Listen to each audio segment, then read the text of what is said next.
Sanjam Ahluwalia is an associate professor of women's and gender studies and history at Northern Arizona University. She received her PhD at the University of Cincinnati, where her study of birth control in colonial India won an outstanding dissertation prize from the Ohio Academy of History. She has written extensively on birth control and other topics pertaining to sexuality and gender in Indian and other contexts. Her published works include the book Reproductive Restraints, Birth Control in India, 1877 to 1947. Along with questions of reproductive health and sexology, her research is concerned with themes of class, race, and feminism in cultural and global contexts.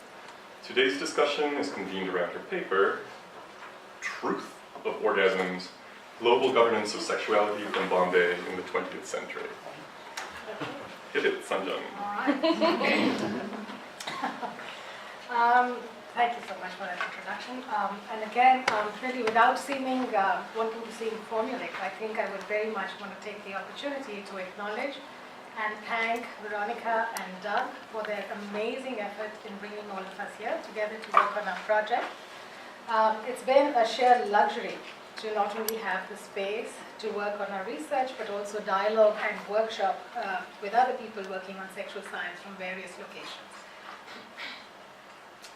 I would be amiss if I did not acknowledge the behind-the-scene work put in by Sanders, Aditya, and Tintin.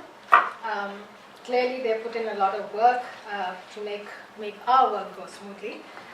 Isabel also has been amazing.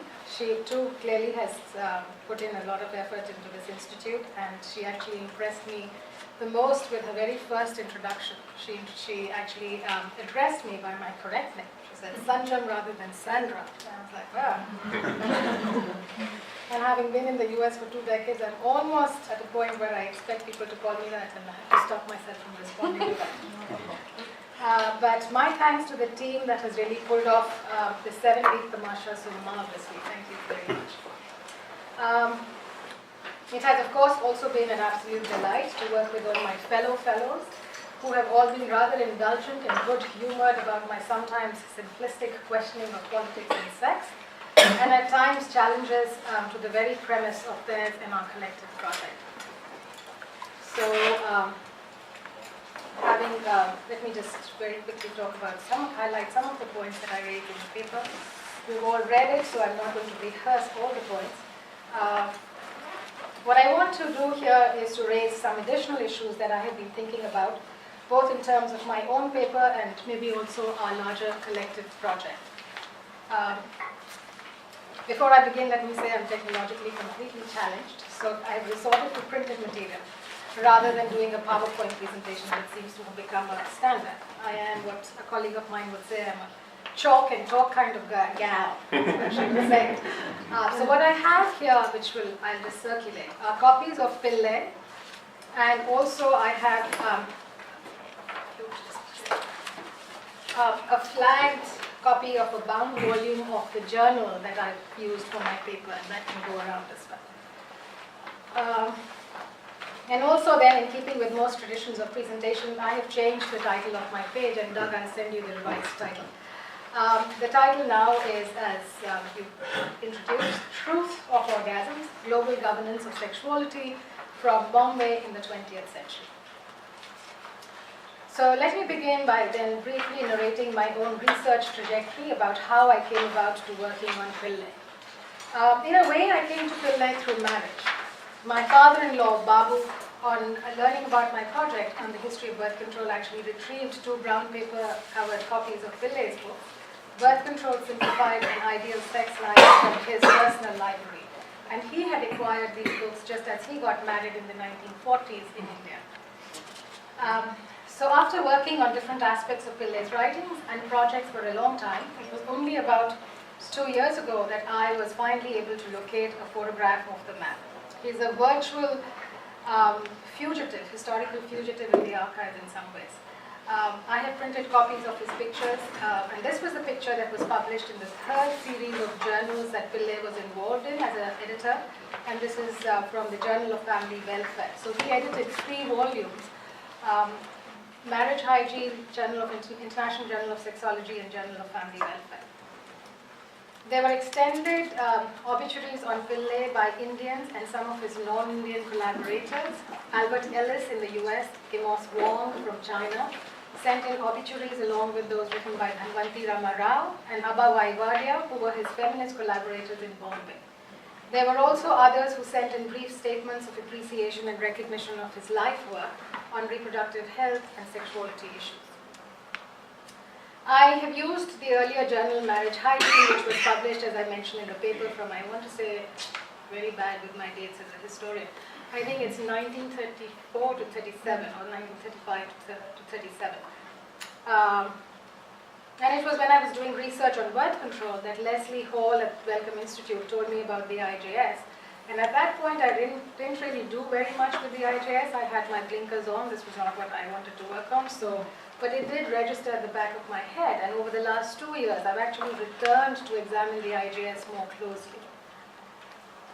All right, so does the IJS then constitute a global archive for recuperating a global history of sexuality? One of the arguments I do make in the paper is to call for reading the IJS as a print hub for communication shaping the global discourse on sexuality. What, then I ask, are the implications of setting the journal up as an archival site for retrieving and recuperating the global history of sexuology in the second half of the 20th century? Is this a good archive, an adequate archive, or essentially a contaminated archive, in as much as any archive can be considered to be such? Any way you pose these questions or series of questions, and others in a similar vein would be, another way of posing them would be, what would constitute a good archive, an adequate archive, or a non-contaminated archive to script global histories of sexology? IJS was both spatially bounded and porous. The dialogues, debates, and conversations unfolding within the pages of the journal enveloped and embraced a global readership and reception. Ideas could originate in Aurangabad in India and bounce off a response from Melbourne in Australia. Resources and centers for premarital and marriage counseling in places as varied as Czechoslovakia, Spain, Denmark, and India could be made visible to readers not only within these locations but beyond. A woman reader in London could masturbate using the journal materials that were collated and editorialized in journal's Bombay office. Graphs and capturing and mapping women and men's orgasmic ebbs and flows in tandem with their pulse rate, systolic and diastolic blood pressure, respiratory arrhythmia could be generated through research carried out in a university clinic in Jena, Germany, and made available to readers elsewhere to measure their own bodily responses within heterosexual intercourse. I could list the examples of global dissemination endlessly and generate also maybe a dense and tedious quantitative study to make my case. At this point, however, I would rather leave that labor to another more disciplined researcher or historian than myself. I'm inviting us to then maybe collectively discuss the methodologies appropriate for undertaking global histories of traveling and circulating intellectual texts and intellectuals, considering both the challenges and rewards of such an enterprise. Another related issue to maybe consider too is about different and interlocking interscalar histories. What is both gained and lost via the deployment of global lens for mapping sexological understandings and sensibilities. What is the politics and what are the stakes of seeking to instate the non-West as an epistemic agent? Here I am in direct debate and disagreement with Mr. F and Mr. C, Foucault and Chang, the different views in their work sit uncomfortably as a framework for how I wish to read and understand IJS. If it's legitimate to mourn the forgotten giants from Germany, then surely there's a case to be made to resurrect forgotten giants from the non-Western locations, who've been effectively invisibilized and written out of historiography, who find fleeting references in archival repositories around the world. All right, that's I need to say. The weaker link in my paper as it stands now is clearly the connection between part 1 and 2. I got a bit carried away and seduced by my sources, recounting rather extensively the mysteries of orgasmic eruptions as recorded and debated through the pages and within the IJS community of readers and contributors. Here I also need to fully acknowledge the community of scholars with whom I'm in direct conversation, even as I find it disingenuous and rather arrogant of scholars such as bell hooks to publish books without white bibliographies, I seem to have replicated the disingenuousness and arrogance I have often complained about at various instances in print, in public presentations and classroom discussions. Ishika has already called me out on this. On the absence of bibliographical labor, I certainly need to work on the references. However, for those of you familiar with the scholarship, you might have gleaned the folks I am in conversation with about this topic. Let me quickly list some of the scholars whose work I have found particularly helpful for thinking about my material, and I might have to skip that again, maybe not. Ana Maria Jagos, her book is called Orgasmology. It just came out. I love the title of the book, but there's more to the book than the interesting title. And I hope to read it a little more carefully. It's actually an online book at this point. Annie Potts, Coming Gone, a feminist deconstruction of heterosexual orgasm. Nancy Tuana, Coming to Understand Orgasm and the Epistemology of Ignorance. Anna Faust Sterling, Animal Models for the Development of Human Sexuality, a Critical Evaluation. Elizabeth Lloyd, The Case of Female Orgasm, a reference I only just got from Veronica's and Mike's syllabus. And I have to confess, I read through the introduction and conclusion of the book yesterday, or maybe this was 2 days before. But I found it rather difficult to engage with. Feminist science language is not one that I'm overly familiar with. So given my topic, I might need to read a little more within the subfield of feminist scholarship. Angie's also sent me a shorter article by Lloyd, which I look forward to reading and incorporating into my paper. I would be amiss if I did not mention that our institute speaker, Dr. Donna Drucker, who will be presenting her work tomorrow, has also published on this subject. And so I look forward both to her presentation and reading her articles for my own revision. I must confess too that I have deliberately not read Thomas Lecker's work on the history of orgasm. After reading men write about orgasms in the IJS, I was a bit disinclined to read a seminal work on orgasm by a male historian. But maybe I would need to read his essay on orgasm, generation, and politics of reproducing bodies. I wonder what your thoughts might be on this feminist politics of selective reading. All right, so why the long section on orgasms? Because I think orgasms are sexy. Yes, but it's not merely a personal preference guiding my choice of topic to focus in on. At a very cursory level, it's a topic that takes up substantial space in the pages of the journal. There are not just single-authored articles printed under the topic, but more significantly, there are numerous letters, comments, questions on the topic that capture the global circuits of knowledge production and capture the global channels of conversations within and beyond nations and regions. It therefore seemed a particularly generative topic to demonstrate the historical dynamics of knowledge production as highlighted within the field of sexology. Despite the limits of knowledge shown up most dramatically by the fleshy expressions that slid over, beneath, and past categories, define fast, quick, and easy resolutions, sexology remained tenacious in its attempt to domesticate and adjudicate normative female sexual expressions. Orgasmic woman was too suggestive a subject to be allowed free expressions without incurring public, civic, or marital disruptions. Within IJS, it was grudgingly acknowledged that orgasmic women had to be left to their own recourse unless the sexologists were blamed for unleashing sexual hypochondria among an already vulnerable subject, the orgasmic woman. While some of these ideas are discussed, the section as it stands now is heavy on empiricism and light in analysis. As I take these ideas further, I think it might be interesting to explore global responses to the orgasmic woman in greater depths too, rather than work within the notions of a uniform universal patriarchy. How do reactions to the orgasmic woman vary over time, space, and culture? What can these variations contribute to or distract from our notions of a global study of sexuality?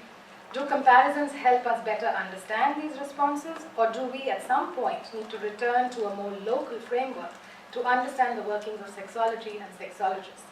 I welcome suggestions of how best to maybe further unpack the materials and make the two sections speak more organically or orgasmically, if I may play on the metaphor one last time. So thanks a lot for taking the time to read over my draft, and I really look forward to your comments, questions, suggestions, and yes, criticisms too.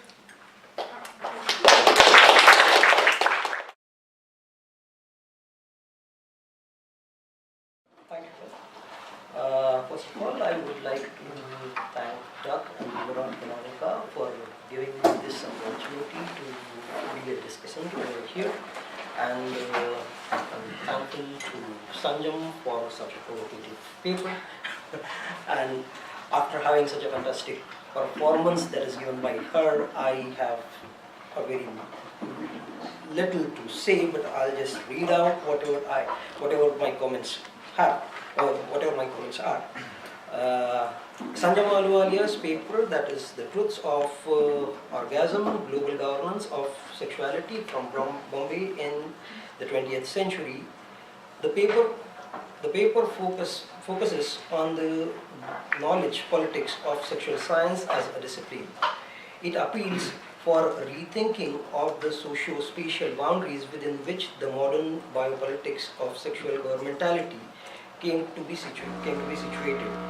It tries to problematize the idea of the authority by challenging the formulation of the scientific West as against the erotic East.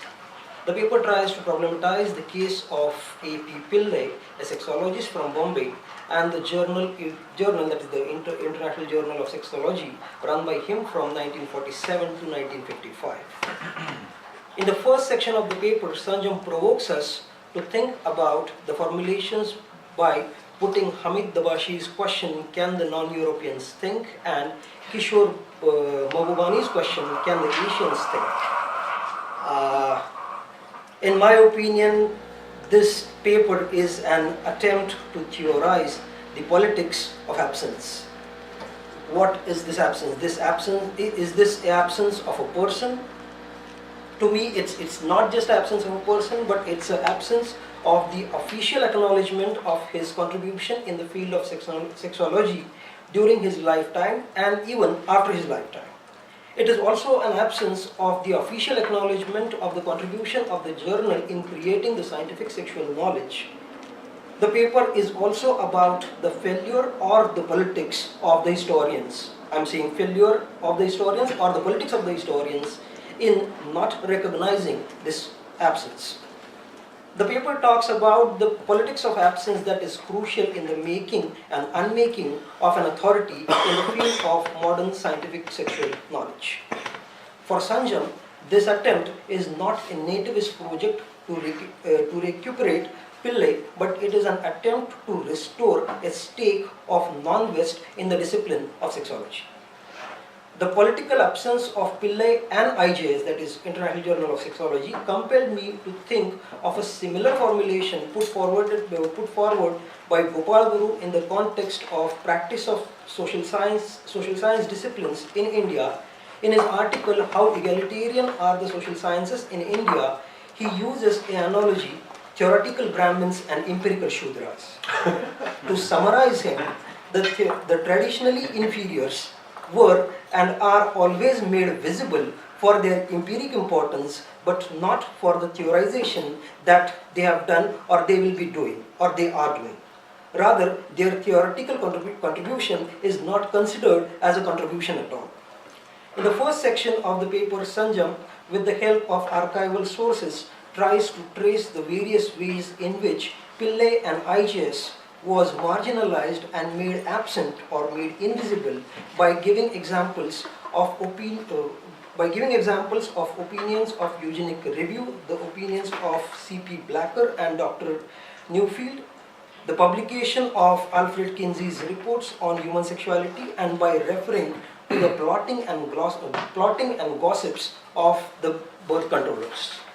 In my opinion, this entire attempt, in one sense, is very valuable as far as understanding the politics of the making of archive is concerned. That is what I would say. Simultaneously, she convincingly tries to prove the truly international nature of the journal by stressing the variety of contributors, editors, and respondents of the journal from various parts of the world. The dissemination of the journal ranging from Aurangabad to Dhaka to Karachi and Copenhagen to Zurich to New York emphasizes the same point. Most importantly, she underlines the global vision of A.P. Pillai and the transcendence of Bombay to a position that went far beyond a mere receiving and consuming space of the Western ideas of sexual science. By identifying Pillai as one of the architects of global sexual modernity, her agenda, as she puts it, is to unpack the matrix of sexual normativity during the early half of 20th century. In the second half of the paper, she attempts to restore the authority of Pillai and IJS by critically discussing one example, that is the discussion of orgasm and frigidity, that appeared in the pages of IJS between 1947 and 1955. Here she examines the debate that started with the comment on frigidity and orgasm by Edmund Burglar, which further led to the discussion of clitoral and vaginal satisfaction and the relationship of orgasm to the fertility of a woman. This debate was contributed by Burglar, Pillai, Elkan, Hilda O'Hare, Lehman Clark, and many others. In analyzing this debate, Sanjam discusses the scientific and cultural understandings of orgasm and the contribution of Pillai on the same issue. In the making of this debate, she argues women's orgasmic bodies became the legitimate sites of sexual knowledge production. The paper also brings out various other understandings about orgasm and frigidity that were linked to modernity and backwardness, women's capacity to love, frustrations and limitations of the sexological experts.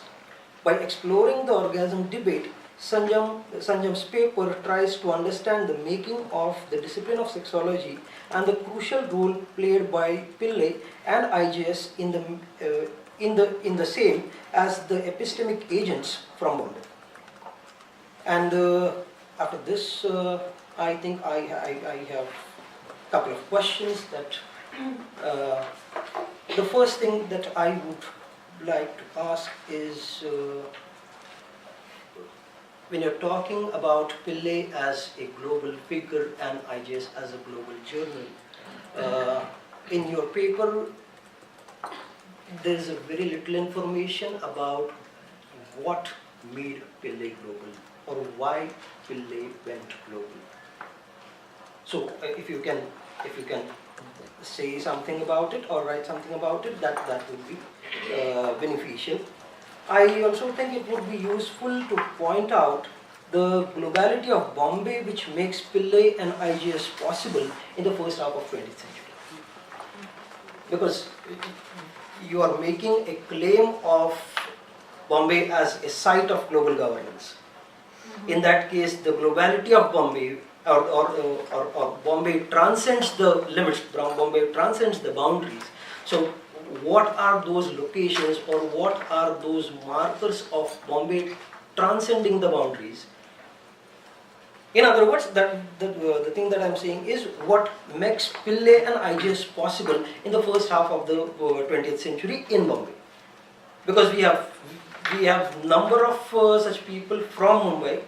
You have also Karve as a person who is a part of Mumbai. So in that sense, what is global with Mumbai as far as the first half of 20th century is concerned? The third question that I have is, are there any Indian contributors to the orgasm debate other than A.P. Pillai? I'm not raising a question which has always troubled you, what is Indian about Pillai or what? I'm just asking a simple question, that is, other than Pillai, I haven't come across any other contributor which is Indian in your paper. So were there any Indian contributors? If they were, who were they? And if there are no Indian contributors other than Pillai, then what might be the reason for the absence of the Indian contributors? The next thing that is, as far as the orgasm debate is concerned, in your paper you mention about Pillai, who talks about orgasm debate in the context of Indian culture. So, I mean, are there any cultural specificities in the way orgasm debate was shaped? Are there any cultural specificities? And the last thing that I want to ask is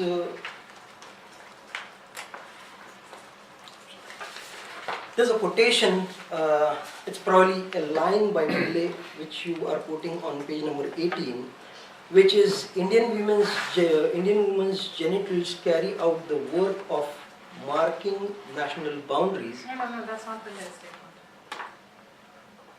Okay, but there's this statement, and then you say that whether these markings further broken down along class, caste and community lines is not specified and explored in Pillai's response in IJS. That's why I got the impression that this is the earlier statement is by Pillai, and the further explanation he is not given in IJS.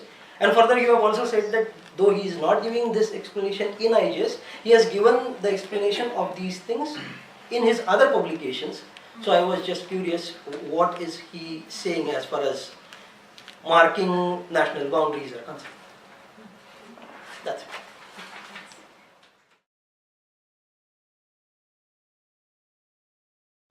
Thank you. So as usual, thank Doug and Veronica for giving me this wonderful chance to comment on Sanjam's paper. So it is really my great honor to be able to read and comment on Sanjam's paper. I'm actually already excited simply by reading the title. And I think there are actually multiple orgasms shown by this paper. One is the subject of this paper, another stands for the climax of the ongoing discussions and brainstorming in our institute, which main problematic has been shrewdly integrated into Sanjam's comprehensive expression and discourse. And the third climax, I think, signifies the fascinating these papers' ambition to respond to and challenge the Western-centric genesis that still makes sense for many people in studying and understanding the global history of sexual science. So Sanjam presents us a fascinating case that duly showcases how, in her work, scientific ideas of sexuality in the early half of the 20th century were not the preserve of the West, but rather they were debated, disseminated, and globalized from a non-Western location of Bombay, generally marked as one of the places of non-thought in the existing historiography of sexuality. End quote. Since, regrettably, I haven't got the chance to read Sanjam's book on birth control and other works, here I will concentrate my feedbacks on this paper alone as a reader who only read and comment on this article without background knowledge of Sanjam's past research, as I assume that many future readers of this volume would also read all the papers without knowledge of our past works. I will mainly frame my questions about this paper into two themes. One is about Pillai, and the other is about the International Journal of Sexuality. By raising questions around these two things, I will then give some general thoughts about how to sharpen certain points that were touched upon but haven't been developed further by the paper, and how to fine-tune the paper so to better demonstrate the contribution of this paper, as I really think the materials and arguments of this paper are really very valuable and very much the core of our institute's agenda. So about Pillai, we need at least a paragraph to summarize his history. What and from where and how did he come to or manage to propose such an ambitious global publishing enterprise like marriage hygiene first and then IJS? Where did he travel and to whom did he contact to lobby for fundraising of his project? How did he relate his journals to his other voluminous, prolific writings on sexuality? And more importantly, what were the main agendas and stands of his journals? So this last question initiates my second set of queries focusing on IJS.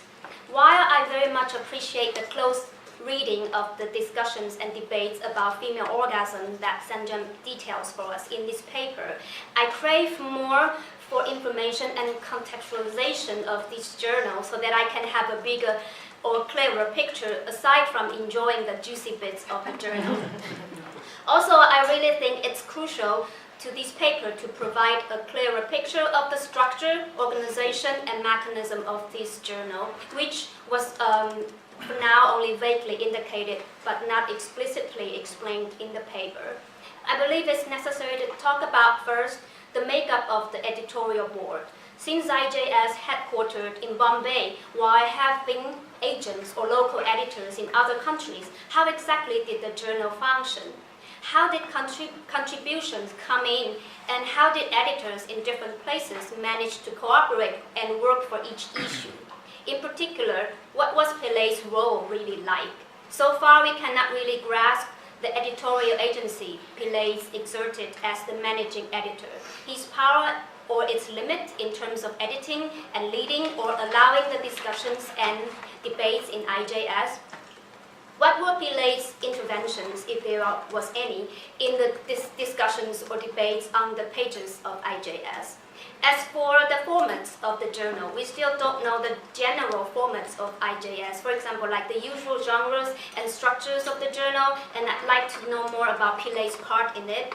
So it's very interesting to get to see the real text so that I can maybe have a sense, but because I still haven't had time to read more, so I would be really interested. And I really think that is quite important for really bring out your contribution of putting this as a really very duly exemplifies the global making of sexual science through Bombay and through this IJS and through Pillai.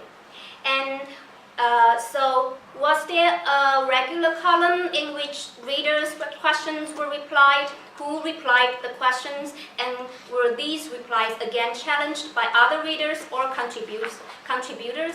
Especially about the discussion forum, I'm very intrigued by the feature that Sanjam remarks on page 25 about, quote, "This comment is a comment on the comment," end quote.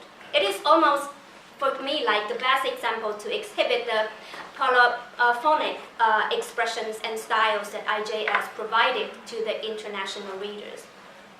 We need to know more about the mechanism of the journal in order to better gauge Pillai's role and contribution or leadership in maintaining the open forum for global exchanges of sexuality. And I believe it is important for this paper to summarize some patterns and formats of the ongoing discussions and debates to better characterize IJS, because the openness, democracy, and cacophony that Sanjam has presented for us about the features of the discussions in IJS is exactly what makes this journal unique. Also, I think the paper needs to deal with the aftermath of such kinds of discussions and debates. At least maybe one part of the aftermath is like whether the editors of IJS tried to conclude in a way to align to the opinions or principles held by IJS, or another part is whether these discussions had any influence on the similar topics going on in other journals all over the world. For instance, if the material allows, it would be great to address at least like one evidence that other journals, especially those from Europe or the US, had addressed to IJS in talking about similar topics. The more interactions we could find in IJS and other contemporary sexological journals, the more we could locate it in the vibrant circuits of knowledge exchanges and even truth productions of global sexology. So with these queries laid out, now I want to turn to some valuable points that Sanjam raises in this paper about the globality of modern sexuality or new knowledge made possible or facilitated by IJS. One is the place of Pillai and his IJS in the global history of sexology. I would like to push Sanjam to probe further into the uniqueness of IJS as a non-Western template for the exchanges and making of sexological knowledge. I wonder whether there was any European or American sexological journal that operated similarly to IJS, because if the answer is no, maybe it is worthy of developing a theorizing about the vantage point of a non-Western vehicle like IJS to serve as a relatively symmetrical, non-hierarchical exchanges in a really global context. By the same token, I also think that Sanjam can further problematize the fact that Pillay was overlooked or forgotten in previous historiography by pondering more on the, I call it, crowding out effect by historians of sexology from both the Western-centric and Indian nationalistic perspectives. In other words, it was exactly Pillay and his journal's non-Western globalness that threatened the prerogative and prestige of Western sexology and upset the nationalistic discourses or orientations of Indian sexology, which marginalized his historical importance, as well as the intellectual and cultural significance of IJS in the history of sexual science. I think this double marginal fact that I read from Sanjam's paper could be developed further into even one of the arguments of this paper. Lastly, there are some minor questions that I think still needs to be clarified. For example, what is the difference between sexologists and sex experts that this paper juxtaposes them several times? Furthermore, are there clear demarcations between experts and readers in this paper? If no, could this feature also be elaborated a little bit more to characterize the journal? So all in all, as I said in the beginning, I'm thoroughly excited about this paper, and I hope my comments could help it reach a fuller sense of satisfaction for Sanjam, for our institute, and for the future readers of the volume in regards to historicizing the globalization of sexual science.